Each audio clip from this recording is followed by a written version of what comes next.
여러분 축복합니다. 감사합니다. 방송에서 수기 부엉이가 새끼들한테 먹이를 주는 과정을 본 적이 있습니다. 또 이 수기 부엉이는 먹이를 통해서 새끼들을 훈련시키는 과정을 보여주고 있는 것을 제가 봤습니다.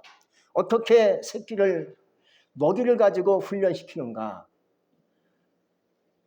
새끼가 자라가면 그 어미 부엉이는 새끼들을 먹이를 가지고 가는데 새끼가 있는 곳으로 가지 않고 다른 장소로 가서 먹이를 놓아둡니다. 그럼 새끼가 따라와서 그 먹이를 먹는 거지요. 또 계속 먹이를 이동시켜 가지고 먹이를 놓아줍니다. 그러면 새끼들은 퍼득거리면서 먹이를 따라와서 먹이를 먹게 됩니다. 이렇게 하는 이유가 있다는 겁니다. 바로 먹이를 사냥하는 본능을 키우기 위해서 그게 훈련을 한다는 거예요. 만약에 이런 훈련이 되지 아니하면 이 부엉이는 밤을 지배하는 수기 부엉이가 될 수 없다고 얘기합니다. 그래서 계속 자연 본능에 그것을 살려주기 위해서 어미 부엉이가 먹이를 한 곳에 두지 않고 계속 이동시켜가면서 먹이를 놓아주면 새끼는 계속 따라가면서 퍼득거리며 먹이를 찾아가서 먹고 하면서 성장하게 돼 있다는 겁니다. 하나님도 우리를 훈련시키는데 이와 비슷하다고 생각합니다. 사람도 왜 살겠습니까? 먹기 위해 사는 겁니다. 먹잇감이 굉장히 중요하게 된 인간은 살면서 뭐합니까? 일하는 겁니다. 먹이가 굉장히 중요하기 때문에 일도 하고 노동도 하고 장사도 하고 사업도 하는 겁니다. 이 먹이가 없으면 우리는 못 살지 않습니까? 우선 먹어야 살지 않습니까? 그래서 열심히 인간은 먹을 것을 찾기 위해서 일하고 노동하고 그런 겁니다. 그래서 사람은 자기의 필요를 위해 하나님을 찾아요. 근데 하나님은 또 우리가 하나님을 찾도록 필요를 위해서 하나님이 그렇게 역사하는 것을 볼 수가 있습니다. 왜? 너가 필요한 것이 있지? 나를 찾아. 그럼 내가 너에게 필요한 것을 주지. 이런 의미에서 하나님은 우리에게 그렇게 역사한다는 겁니다. 오늘 말씀에 보면 출애굽의 여정을 말씀해 주고 있어요. 출애굽기를 보면 하나님께서 이스라엘 백성들을 애굽에서 나오는 과정을 쭉 설명하고 있습니다. 그 과정 속에서 보면 하나님께서 이스라엘 백성들을 인도하는 과정을 볼 수가 있어요. 따라서 하나님이 이스라엘 백성들을 인도하시는데 이 인도하심이 자기 백성을 훈련하는 과정을 볼 수가 있습니다. 그냥 하나님께서 쭉 따라와라. 내가 가나안 땅까지 인도하겠지. 이것이 목적이긴 하지만은 그러나 그 과정 속에서 보면 하나님이 자기 백성들을 애굽에서 나오게 하고 홍해바다 건너서 광야에 인도해서 이 모든 과정이 이스라엘 백성을 훈련시키는 과정인 것을 볼 수가 있는 것이죠. 오늘 첫째 말씀에 보면 이제 그들이 광야로 나오면서 마라의 쓴물을 만나는 사건을 보게 됩니다. 홍해바다를 건너서 그들이 광야로 나왔지요. 그들이 홍해바다 기적을 보았습니다. 이걸 봤을 때 이스라엘 백성들은 잘 되는구나. 앞으로도 잘 되겠지 하고 생각했는데 그들에게 큰 문제가 그들 앞에 놓이는 것을 볼 수가 있습니다. 큰 문제가 뭐였겠습니까? 물이 없는 것이 큰 심각한 문제였다는 겁니다. 여러분, 물이 없으면 못 살지 않습니까? 인간은 원래 몸 전체가 70%가 물로 되어 있다고 우리는 배운 적이 있어요. 그만큼 물이 굉장히 중요한 것이죠. 음식이 없어 죽는 것이 아닙니다. 물이 없어서 인간은 죽는 거예요. 물이 없으면 못 살죠. 음식이 없으면 어느 정도 내가 참을 수 있고 견딜 수 있고 버틸 수 있지만 물이 없으면 못 사는 거예요. 근데 이들이 이제 홍해바다 건너서 광야로 나왔는데 3일 동안 걸어왔지만 물이 없는 거예요. 양식이 없다고 난리친 건 아니었습니다. 물이 없으니까 난리친 거예요. 아, 물이 없다. 심각하네. 애굽에서 나온 물은 이미 다 먹고 바닥에 나오고 말았어요. 근데 그들이 나와서 해냈지만 물이 없는 거예요. 근데 3일쯤 가다가 보니까 마라에 이르렀어요. 마라 이르러 보니까 거기에 물이 웅덩이에 고여 있는 거예요. 백성들이 환호성을 지르고 달려가 물을 막 마십니다. 근데 이게 웬일입니까? 그 물을 먹을 수 없는 쓴물이었습니다. 썩은 물이었습니다. 오염된 물이었습니다. 그들이 먹자마자 뱉고 말았죠. 왜? 냄새가 나니까. 물이 오염돼서 마라가 쓴물을 얘기하는 겁니다. 여러분, 이때 이 23절에 보니까 그들이 이 물을 먹을 수 없다고 얘기합니다. 쓴물이라서. 오염된 물이죠. 근데 우리는 여기서 두 가지의 그 반응이 나타나는 것을 볼 수가 있습니다. 24절을 보면 백성들이 모세를 원망합니다. 물을 찾았는데 물이 썩었으니 못 먹잖아요. 그러니까 무조건 그들이 하나님 백성들이 모세를 원망합니다. 이게 뭐냐? 원망하면서 얘기하고 난리치는 겁니다. 우린 여기서 작심삼일이라는 말을 배울 수가 있어요. 이게 무슨 뜻인지 여러분 알고 있지 않습니까? 내가 결심했는데 3일 만에 그만 결심한 것을 포기한 것을 말하는 것이 작심삼일이에요. 근데 은혜도 3일입니다. 그렇게 생각을 해봐요. 저는요. 은혜 받은 게 컸어요. 홍해바다 사건이 큰 은혜였습니다. 어찌 홍해바다 건너서 올 수 있었겠습니까? 근데 하나님의 기적으로 홍해바다가 열리지 않습니까? 그래서 열려서 그들이 홍해바다 그 바다를 열어서 건너서 광야까지 나왔지요. 근데 3일이 지나자 그 은혜를 까먹은 거예요. 까먹으니까 그 입에서 뭐가 나오는 겁니까? 원망이 나오기 시작하는 겁니다.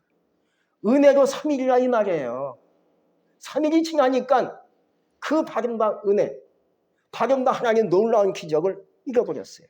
이 말은 하나님을 잊어버렸다는 얘기예요. 하나님을 잊어버리면 입에서 뭐가 나오겠습니까? 원망의 저절로 나올 수밖에 없다는 것이 인간의 본성이라는 거예요. 여러분, 원망이 굉장히 무서운 거예요. 원망이 단순히 물이 없어서에 대한 원망이 아니라 누군가에 대한 불신을 얘기하는 거예요. 바로 하나님에 대한 불신이 연결된 거예요. 하나님이 함께 하심을 믿지 못하다 보니까는 불신이 일어났죠. 거기서 나오는 저절로의 그 말이 원망이라는 거예요. 하나님을 끝까지 믿었으면 불신이 없고 믿음이 충만하시면 원망이 나올까요? 원망이 나오지 않죠. 하나님이 해주실 거야. 난 그렇게 믿고 있어. 걱정하지 마라. 하나님 나를 아실 거야. 하나님 내 가족 아실 거야. 하나님 나의 마음을 아실 거야. 내가 지금까지 살아온 거 하나님의 은혜인데 어찌 내가 하나님의 은혜를 잊어버려? 하나님은 내가 버릴 수가 없지? 난 하나님을 끝까지 믿어. 죽어도 믿어. 이렇게 하나님 역사가 일어난다는 거지요. 근데 오늘 말씀해 보면 광야로 3일 길을 가다가 물이 없으니까 모세를 원망하는 겁니다. 참 한심한 백성들이 아니겠습니까? 그러니까 이미 3일 동안 있었던 그 은혜가 까먹은 거예요. 하나님을 잊어버린 거예요. 불신이 일어나니까는 입에서 저절로 원망이 팍 터져나오고 불평이 터져나왔던 거예요. 근데 또 한 가지 경우는 백성들의 원망 속에서 모세는 어떻게 했습니까? 하나님께 기도했다고 얘기합니다. 할렐루야. 같은 상황입니다. 모세는 뭐 다른 쪽에 있는 것도 아닙니다. 모세가 같은 상황, 같은 형편, 같은 문제 속에 모세가 갇혀 있는 거죠. 근데 한쪽은 원망합니다. 근데 한쪽은 모세는 뭐합니까? 하나님께 기도했다고 했습니다. 오늘날도 똑같아요. 어떤 사람은 원망해요. 어떤 친구는 원망해요. 내가 아는 이웃도 원망한다. 나는 원망하기 싫어요. 나는 기도하고 싶어요. 이게 갈리는 거예요. 이 차이가 하나님을 신뢰하는 차이를 얘기해주고 있는 거예요. 어떤 사람은 하나님을 믿고 있는데 원망해요. 신뢰의 차이가 있는 거죠. 나는 하나님을 신뢰하는데 원망하잖아요. 뭐합니까? 나는 기도하리라. 기도하면 되지. 내가 왜 한숨을 쉬고 원망하고 짜증내고 불평하고 그걸 당하느냐? 나는 하나님께 기도하지. 이게 모세의 신앙이라는 거예요. 여러분들 누가 원망합니까? 누가 불평합니까? 아무개 성도가 불평합니까? 원망합니까? 나는 기도합니다. 나는 기도할 거예요. 나는 기도하고 싶어요. 이런 신앙이 되시기를 주의 이름으로 축복합니다. 무려 5만 번씩이나 하나님께 응답받은 사람이 있습니다. 영국의 고아의 아버지 조지 뮬러라는 사람이에요. 근데 이 사람에 대한 일화가 있습니다. 이 조지 뮬러가 청년 시절 때는요, 불황자여 깡패였다는 거예요. 영국에서 그냥 불황자야. 남을 등치고 아버지를 속여서 돈 타내가지고 그 돈 갖고 융비로 쓰는 그러한 아주 청년이었습니다. 교회는 가끔 나가요. 부모님이 교회 다니시니까. 경찰서 교도소를 자기 집처럼 전화를 사람이었습니다. 이 조지 뮬러라는 사람이. 그러던 그가 그를 바꾼 교회 목사님의 한마디가 있었기 때문에 그 인생이 바뀌어졌다는 거예요. 어느 날 교회 목사님이 조지 뮬러를 불러요. 조지 뮬러, 나와 한번 얘기해 보세요. 알았어요, 목사님. 하고 목사님을 만납니다. 목사님이 그 이런 얘기를 해요. 나쁜 버릇은 쉽게 바뀌지 않는다. 그러나 하나님은 한 번 택한 백성 버리지 않으신다. 비록 나쁜 습관이 있더라도 하나님은 그를 버리지 않으신다. 이 한마디에 조지 뮬러의 마음이 움직였다는 거예요. 그리고 일생 동안 하나님의 사람으로 살 수 있었다고 얘기합니다. 하나님께서도 우리에게 인생의 말할 쓴물을 허락하실 때가 있어요. 살다 보면 우리도 어느 순간 어느 상황에 부딪히면 내 인생이 말할 쓴물 같아. 내 인생이 달고 맛있어야겠는데 내 인생이 불행한 것 같아. 말할 쓴물같이 내 인생이 힘들고 역경이 오는 것 같아. 그럴 때가 있지만 그러나 그것은 하나님께 신뢰하고 더 기도하라는 하나님의 사인이라는 거예요. 예수 믿는데 왜 나는 힘들고 버겁고 피곤하고 지쳐요 인생이. 내가 말할 쓴물을 만난 것 같아요 라고 할 때가 있어요. 그렇지만 그럴 때마다 하나님을 신뢰하고 하나님께 기도해야지 라는 하나님의 사인이 그 속에 있다는 거예요. 여러분들 살다 보면 나도 인생 속에 좋을 때가 있는가 하면 마라같이 쓴물 같은 인생을 살 때가 있어요. 돈도 없다가 빚지기도 하고 먹을 거 없고 양식이 떨어지기도 하고 자녀가 속색이기도 하고 말할 쓴물을 만난 거죠. 그렇게 우리는 하나님께 원망하지 마시고 하나님께 나와 기도하시기 바랍니다. 내가 하나님을 신뢰합니다. 하나님을 믿습니다. 기도하면 된다는데 나에게 응답해 주세요. 전 하나님만 신뢰합니다. 라고 기도하는 자가 되시기를 바랍니다. 두 번째는요. 나라의 쓴물 앞에서 순종하라고 얘기합니다. 25절에 보니까 모세가 하나님께 부르짖고 기도하니까 하나님이 한 나무를 지시하여 그 나무를 물에 던지라고 얘기합니다. 모세가 즉시 그 나무를 가져다가 물에 던지니까 쓴물이 바뀐 겁니다. 먹을 수 있는 단물로 바뀌게 된 줄로 믿습니다. 오염된 물이 싹 바뀐 겁니다. 변화된 겁니다. 가끔 사람들은 엉뚱한 것에 관심을 가질 때가 있어요. 이 마라의 쓴물을 단물로 바꾼 이 나무의 정체는 무엇일까? 무엇일까? 만약 이 나무의 정체를 안다면 놀라운 부자가 될지도 몰라. 이렇게 생각을 한 거예요. 세상의 모든 오염된 물들을 다 먹을 수 있는 물로 박수만 있다면 참 놀라운 일이 생길 거야. 라고 식물학자들이 이 나무가 정체가 뭔지를 밝히려고 연구했다는 겁니다. 근데 이 나무의 정체는 유두화라는 나무예요. 이 나무는요, 꽃이 예쁘고 샘 곁에 자라나는 독성이 있는 식물이라는 거예요. 그럼 과연 여러분들 이 나무가 효과가 커서 물을 바뀌게 했을까요? 그건 아니라는 거예요. 하나님의 능력이 임하니까 그 나무를 통해서 물이 바뀌게끔 한 줄로 믿습니다. 바로 모세가 하나님 말씀에 순종했어요. 우리 같으면 이 나무 던져봤자 이 썩은 물이 바뀝니까? 말이 안 돼요! 하고 하나님께 따질 수 있겠지만 모세는 즉시 순종합니다. 그 나무를 던집니다.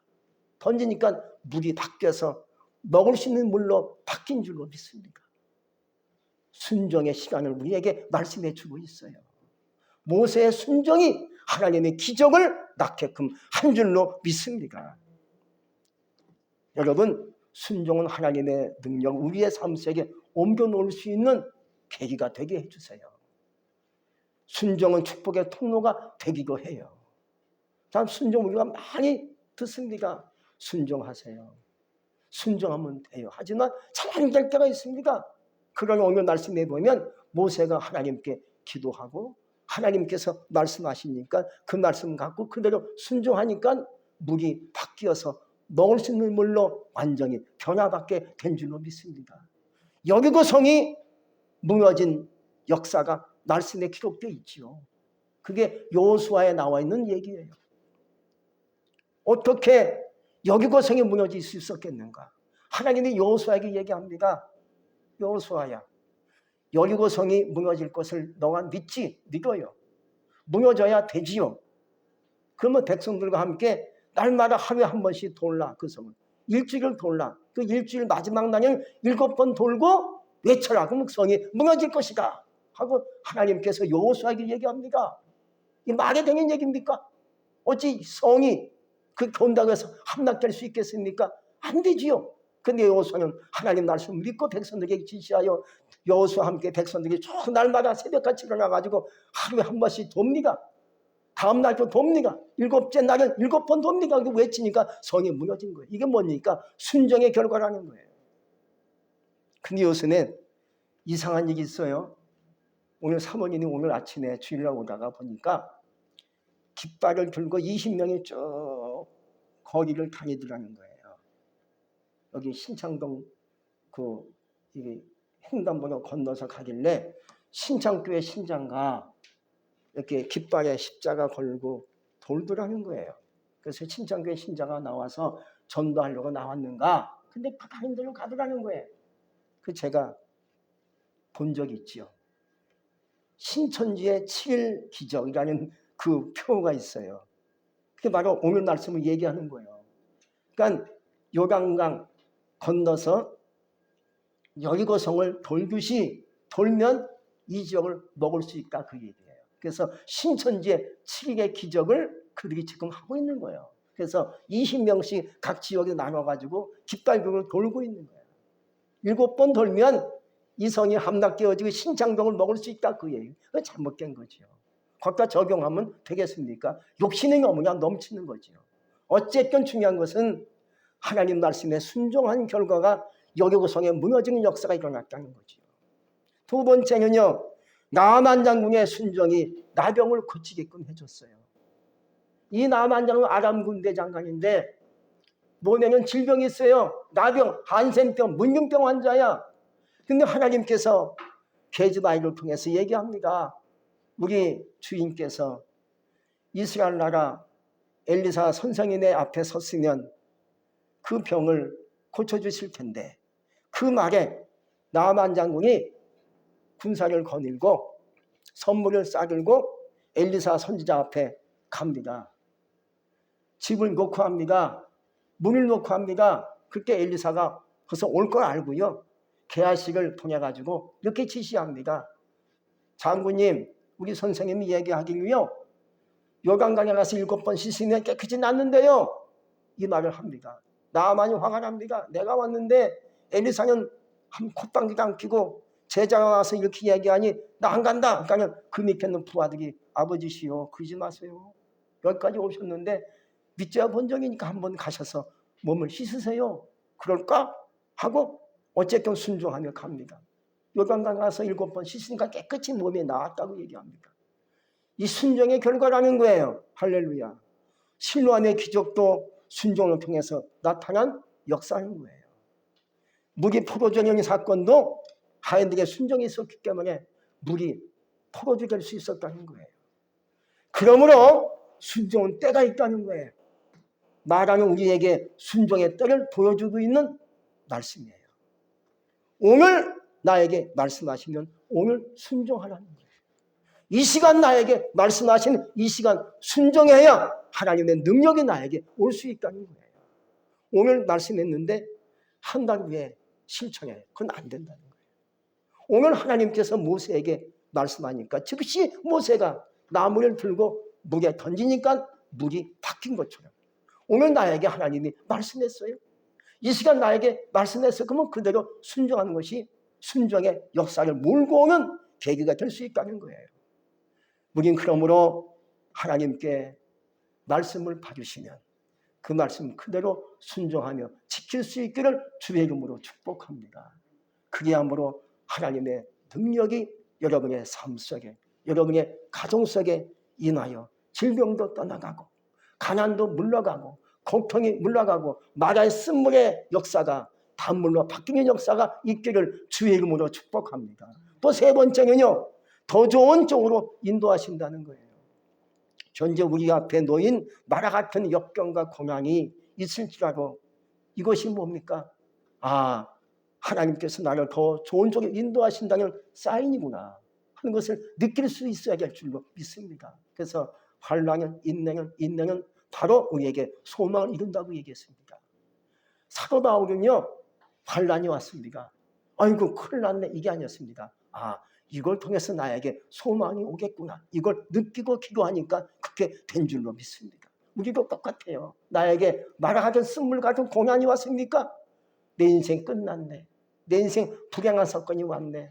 힘들어 죽겠네 하지 마시고요. 하나님께서 나를 더 좋은 쪽에 인도하시려고 주시는 사인이구나. 하나님께 엎드려 순종하고 기도해야지. 하고 나가면 나를 하나님께서 더 좋은 쪽으로 인도하실 줄로 믿습니다. 그래서 오늘 말씀처럼 하나님은 마라의 쓴물을 거쳐서 항상 뭐든지 거칠 게 있는 거예요. 과정이 있는 거예요. 항상 처음부터 좋을 수는 없어요. 항상 처음부터 시작하는데 갑자기 나에게 모든 기적이 올 수는 있는 건 아니에요. 살다 보면 거칠 건 거쳐야 되는 거예요. 역경도 거치고 고난도 거치고 힘든 일도 거치고 시험도 넘어섰을 때 그러면 나에게 소망의 축복이 나에게 올 수가 있는 거예요. 그것이 법칙이에요. 그게 공식이라 이 말이죠. 오늘도 마라의 쓴물을 거쳐서 강성의 백성들을 엘림으로 인도를 하시는 것을 우리가 볼 수가 있어요. 한번 27절 말씀을 다 같이 한번 읽어보겠습니다. 27절입니다. 끝절입니다. 시작. 그들이 엘림에 이르니 거기에 물샘 10뿔과 종려나무 이런 구루가 있는지라 거기서 그들이 그 물 곁에 장막을 치니라. 할렐루야. 이렇게 된 거예요. 마라의 쓴물이 없었다면 엘림도 있을 수 없다는 거죠. 인생에 고난이 없으면 축복이 있을 수 없다는 거예요. 인생에 환난이 없으면 나에게 복이 있을 수 없다는 거예요. 하나님은 우리 인생에 그렇게 과정과 훈련을 통해서 나를 만들어 가시게 된다는 거예요. 우린 그러므로 마라의 쓴물 앞에 원망하지 마시고요. 고난한 인생 속에서 너무나 염려하거나 근심하지